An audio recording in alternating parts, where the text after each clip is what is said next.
यदि आज से 50 साल पहले आप किसी को कहते कि हमारे पास एक ऐसा यंत्र है जिस यंत्र के माध्यम से अमेरिका में बैठे हुए बच्चों के साथ हम बिना तार के, बिना किसी सुविधा के वीडियो कॉल करके बात कर लेते हैं, वो अमेरिका में बैठा हुआ व्यक्ति हमारे सामने प्रकट हो जाता है भारत में और हम बात कर लेते हैं। अगर आज से 50 साल पहले आप ये बात कहते तो लोग आपके ऊपर हंसते या आपकी बात को स्वीकार कर लेते?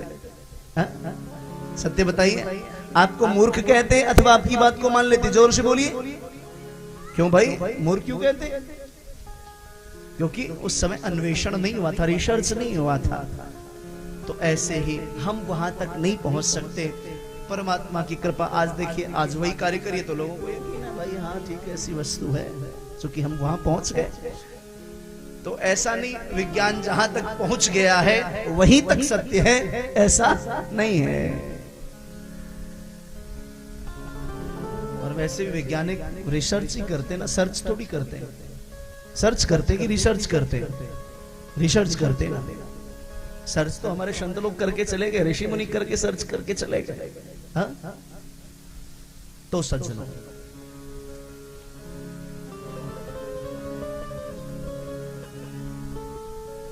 भगवान शुकाचार्य कहते हैं पहले पर्वतों को पंख हुआ करता था, ये उड़ते थे। किसी पहाड़ गांव में जाके बैठ जाए और ये गांव मर जाए तो एक बार शिकायत किया संतों ने विंध्याचल का कि महाराज ये पर्वत है, जाके गांव में बैठ जाते हैं। इंद्र ने उनके पास दधीचि ऋषि के शरीर की बनी हुई हड्डी थी सज्जनों, दधीचि ऋषि के शरीर के हड्डी से बना हुआ एक वज्र था। उस वज्र से उसके पंखों को काट दिया। काम तो अच्छा किया, लेकिन उस काम का ही उसको गुमान हो गया, अभिमान हो गया, मैंने अच्छा किया है।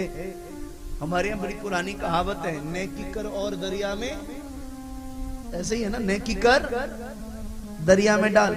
आप किसी का हित करो तो महाराज, दान करो तो इस हाथ से करो तो क्या बोलते हैं, लेफ्ट राइट से करो तो लेफ्ट को भी नहीं पता चलने पावे। अब क्या होता है कि हम एक कंबल भी दान करें ना तो हमारे सोशल मीडिया की टीम लगी रहती है, महाराज जी ने कंबल दान किया, उठाया। किसी को एक रोटी खिला दी तो महाराज फोटो, गरीबों को महाराज रोटी खिला रहे हैं। सेवा छुप करके करिए, पता न चलने पावे किसी को। रात्रि में आप चाहते हो कि आपके जीवन में भी सुख आवे, संपन्नता आवे, प्रसन्नता आवे। आज लगभग लोग जो मुझसे सुबह कई बार मिलने आते हैं, लगभग लोगों की यही समस्या होती है कि महाराज परिवार में शांति नहीं है।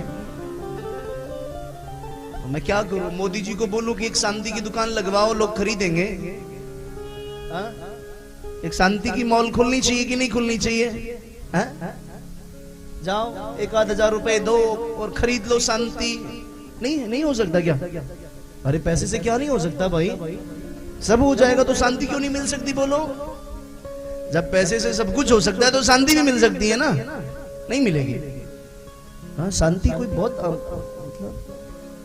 बहुत बड़ी चीज है क्या? पैसे से भी कीमती वस्तु है क्या?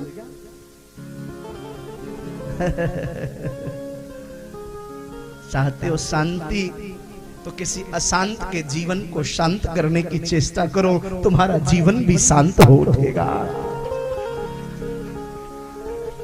ठंडियों की रात में निकलो, भगवान ने अगर आपको संपन्नता दी है, मोबाइल फोन को ऑफ कर लो, मत करो फेसबुक पे लाइव टेलीकास्ट। मोबाइल ऑफ करके अगर भगवान ने संपन्नता दी है तो खरीद लो 150 कंबल रात के अंधेरे में और जाओ जंक्शन पे, मंदिरों के किनारे, झुग्गी झोपड़ी बस्तियों में। ऐसे ऐसे लोग हैं। मैंने इस बार देखा, कई बार दिल्ली के सड़कों पे हमारे छोटे छोटे बच्चे थैली पन्नी ओढ़ के सोते, हवा न लग जावे, जाकर के उसको भी न पता चले, उड़ा के निकल जाओ। 1 बार 2 बार 3 बार ऐसा करो, देखो क्या आनंद बरसता है। कोई प्रतिभावान है लेकिन अर्थ के अभाव में नहीं पढ़ पा रहा है, थोड़ा उसके जीवन के लिए प्रयास कर दो। कोई है महाराज आपके पड़ोस में, महाराज जिसके पास धनाभाव है और उस अभाव में उसके घर में मोमबत्तियां नहीं जल रही है, वो बच्चे महाराज उस दिन भी फटे हुए कपड़े पहन के घूम रहे हैं, थोड़ा सा हाथ को आगे बढ़ाओ, उसके जीवन में थोड़ी सी मुस्कुराहट लेकर के आओ। उसके जीवन में मुस्कुराहट आपके प्रयास से आएगी। परिणाम क्या होगा? अनंत अनंत वर्षों से खोई हुई आपकी मुस्कुराहट दौड़ के आपके जीवन में आ जाएगी। आप खिलखिला उठेंगे, आप मुस्कुरा उठेंगे। इसका लेकिन प्रचार मत करो। ये अब पहले मैं भी ऐसा कर देता था, पोस्ट करके ऐसा कि लोगों को प्रेरणा मिले, पर लगता है कि नहीं, बहुत ही गुप्त रूप से होनी चाहिए। इंद्र को अभिमान हो गया अपनी सेवा करने का। बात पे आते हैं, इंद्र को अपनी सेवा करने का अभिमान हो गया, पंख काटने का। अब भगवान ने सोचा इसको अभिमान हो गया, पर्वतों के पंख को काटा, अच्छा तो किया, लेकिन अभिमान हो गया तो क्या करूं? तो भगवान ने कहा इसके अभिमान को नष्ट करने के लिए कुछ करना पड़ेगा। भगवान ने इंद्र के अभिमान को नष्ट करने के लिए इंद्र के ऊपर इंद्र के शत्रु को पधराया।